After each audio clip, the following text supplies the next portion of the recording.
वर्धमान स्वामी के शासन में हमसे विराजते और उनकी पावन पीयूष देशना हम सभी के लिए परम उपकारी है। अनादिकाल से हमारी इस आत्मा में जो जन्म, जरा और मृत्यु रूपी रोग लगे, उन रोगों का उपशमन करने वाली कोई परम औषधि है तो वह एकमात्र यह जिनमणि।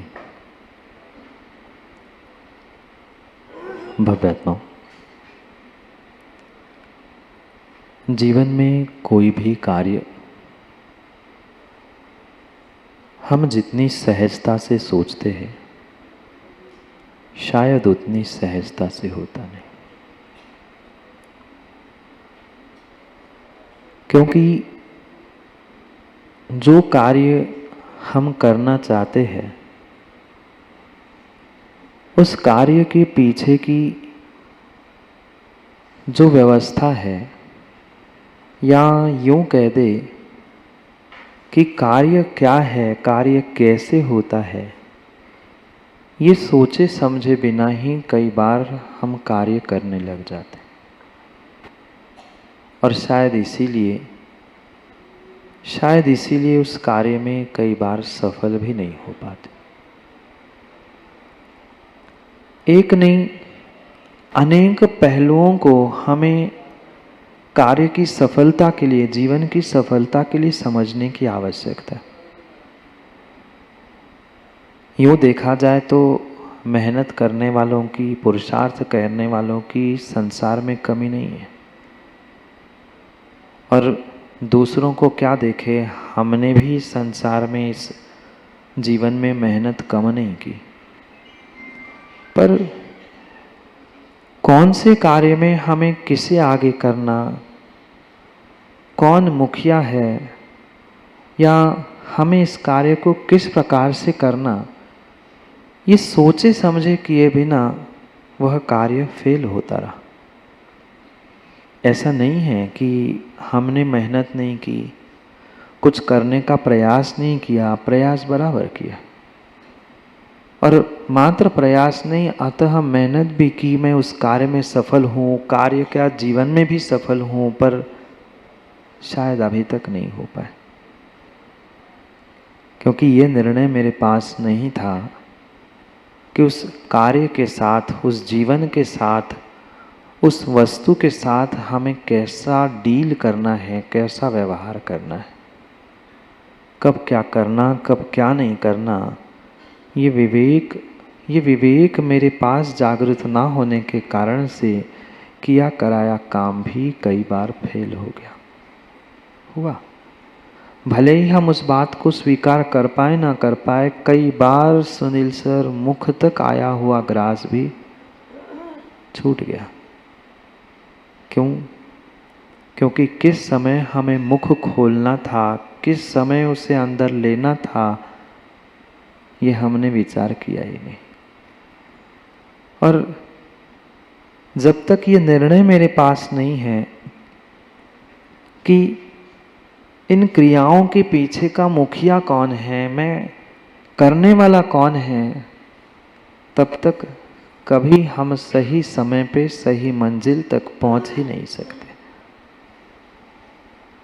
बहुत अच्छी बात हमें अपने जीवन के भी बारे में समझनी है कि आज तक हम जीवन का आनंद क्यों नहीं ले पाए। हर घटना, हर परिस्थिति में हम बहुत अच्छे से जीना माँ क्यों नहीं सीख पाए? क्योंकि आज तक यही नहीं पता चला कि इन सब के पीछे का मुखिया कौन है, राजा कौन है, कर्ता कौन है। और जब तक उसका निर्णय नहीं होगा, कितनी ही मेहनत, कितना ही पुरुषार्थ और जो चाहे कर लेना, कभी कार्य सफल नहीं होगा। सफल होने का मतलब सूरज पेंडारी मात्र धन दौलत नाम शोहरत कमाना नहीं है। व्यक्तियों ने सफलता की बहुत छोटी सीमा बना के आज रखी है। हमने इतने बड़े बंगलों, गाड़ी आदि साधनों को एकत्रित कर लिया, मैं सफल हो गया, नहीं है। जरूरी नहीं है माँ लाखों करोड़ों अरबों कमाने वाला भी सफल हो माना नहीं जा सकता, और जो एक गरीब व्यक्ति 2 कमरे के घर में रह के जीवन बिता रहा है वो असफल है, ऐसा कहा नहीं जा सकता। जीवन की सफलता के मायने कुछ और है। आज इंसान जो कुछ भी कर रहा है, अच्छा बुरा, पुण्य पाप, शुभ अशुभ, शायद उसको ये बोध ही नहीं है मैं ये किसके लिए कर रहा हूँ। किसके लिए मुकेश जी दिन रात मर रहे? कहते हैं ना माँ दिन रात तो मरे जा रहे हैं, किसी को कोई कदर नहीं। मैं पूछ रहा हूँ किसके लिए मर रहे, किसके लिए जी रहे? कुछ नहीं पता, कुछ नहीं पता, कुछ नहीं पता। उस घोड़े के तो फिर भी आंखों पे पट्टी लगी है, तुम्हारे शायद दिमाग पे लगी है। हम कभी लाइन से हटकर, लीक से हटकर ये सोच ही नहीं पाए। चलने की बात नहीं कर रहा हूँ, चलना तो बहुत दूर की बात है, करना तो बहुत दूर की बात है। हम लाइन से छूटकर, लीक से हटकर कभी विचार ही नहीं कर पाए कि मैं ये सब कुछ कर रहा हूँ, अथवा मेहनत पुरुषार्थ, पर किसके लिए कर रहा हूँ। ये तो देव झूठी बातें होती है। घर परिवार के लिए, बच्चों के लिए, फैमिली के लिए इतना तो करना पड़ता है। नहीं, ये सब सब कहने की बातें हैं, सब कहने की बातें हैं। बच्चों के लिए भी किया माँ, बच्चों को लिए किया, बच्चों के लिए किया, बच्चों के लिए नहीं किया। अपने स्वयं के भविष्य के लिए बच्चों को संभाला था, बच्चों के लिए बच्चों को नहीं संभाला था। जब तक ये रहस्य जीवन में समझ में नहीं आएगा, विश्वास मानना, कितनी ही ऐसी जिंदगियां जीते रहना, कितनी ही ऐसी जिंदगियां जीते रहना, कभी जीवन में एक क्षण भी आनंद नहीं आएगा। जिस दिन, जिस समय तुम्हें बोध होगा कि ये धन, ये दौलत, ये घर, ये मकान, ये रिश्ते, ये नाते, ये संबंध, ये व्यवहार मैं किसके लिए निभा रहा हूँ, उस दिन विश्वास मानना आपका जीवन, आपके परिणाम, आपकी परिणति बदले बिना रह नहीं सकती। आज मात्र शब्दों में बहुत सारों ने निर्णय कर लिया। पूछने पर हर कोई अब ज़्यादा समझदार ज्ञानी जो हो गए वे कहते नहीं नहीं हम अपने लिए तो कर रहे हैं। ये मात्र कहने की बातें हुई है, अभी तक हकीकत व्यक्ति को समझ में ही नहीं आए। सब क्रियाओं के पीछे, जिंदगी के पीछे, अच्छे बुरे के पीछे अगर कोई करता है, अगर कोई मुखिया है तो मैं स्वयं हूँ। मेरा मन ही सबसे बड़ा मुखिया है। और शायद उस मुखिया को जो समझ लेता है और समझा लेता है, वो ही जीवन में कामयाब हो पाता है। कई बार मैंने माँ ये बात कहने का प्रयास किया है। आज इस कलयुग में बाहर किसी से कोई युद्ध नहीं चल रहा है कुछ? कहीं नहीं है युद्ध। अगर युद्ध हर दिन हर समय कहीं चल रहा है तो मेरे भीतर ही चल रहा है।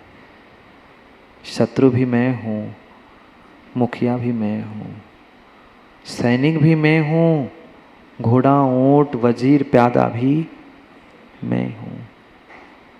जितने दिन से हम ये युद्ध अपने भीतर प्रारंभ कर चुके हैं, आज तक हमें ये नहीं समझ में आ रहा है कि मैं जीतना किसको चाहता हूँ, हराना किसको चाहता हूँ, युद्ध किसके साथ चल रहा है मुझे बोध ही नहीं है। इसलिए उस युद्ध से, लड़ाई से, द्वंद्व से हम बाहर निकल नहीं पाए।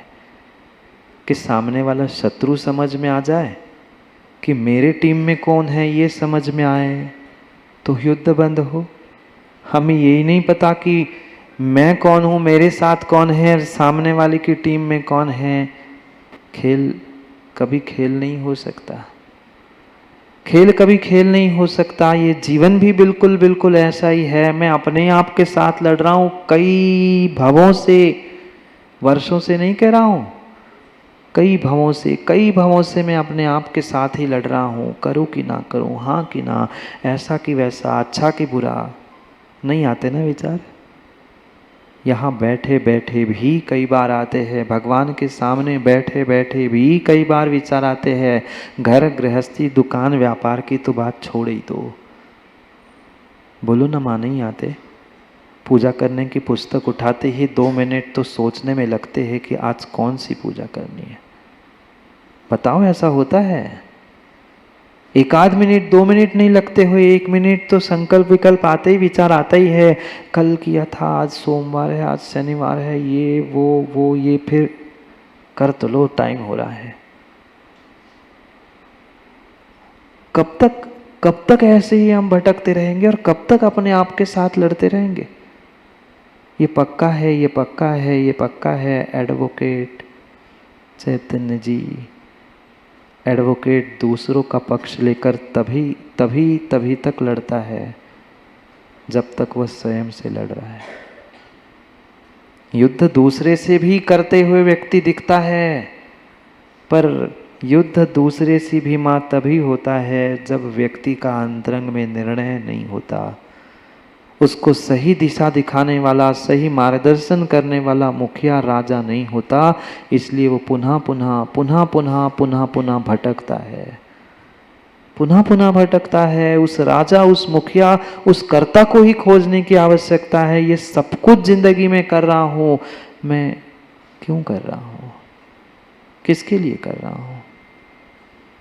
जो इंद्रियों के, विषयों के, भोगों की चर्चा कई दिनों से यहाँ देवसेन स्वामी भी कर रहे हैं, वो भी समझाना चाहते हैं। ज्ञानी मात्र नाचती हुई कठपुतली को पकड़ के काम होने वाला नहीं है। देखा कभी संजू कठपुतली का खेल? आज सब कुछ बंद हो गया मोबाइल के चक्कर में, पर पहले चलता था वह कठपुतली का खेल। सुंदर वह कठपुतली डांस नाचती थी, बहुत बहुत अच्छा लोगों को लगता था। पर कठपुतली तभी और तभी नाच सकती है उसके ऊपर कोई सूत्रधार होता है। सूत्रधार थोड़ा सा भी भूल गया, एक उंगली भी हिलाना भूल गया, कठपुतली का डांस फेल, कठपुतली का डांस फेल हो गया। आज तक हम कठपुतली के डांस को, नृत्य को देख कर ही खुशियां मनाते रहे। वाह कितना सुंदर नृत्य, कितना सुंदर नृत्य। कठपुतली नहीं कर रही थी, तुम्हारी इंद्रियां नृत्य नहीं कर रही थी। उसके पीछे का सूत्रधार, उसके पीछे का मुखिया अगर कोई था तो अंदर छुपा हुआ था। क्योंकि मुखिया जो होता है वो सबके सामने आए जरूरी नहीं है। चाहे कठपुतली का मुखिया हो, चाहे चेस का मुखिया हो। कहाँ बैठता है राजा? राजा कहाँ बैठता है?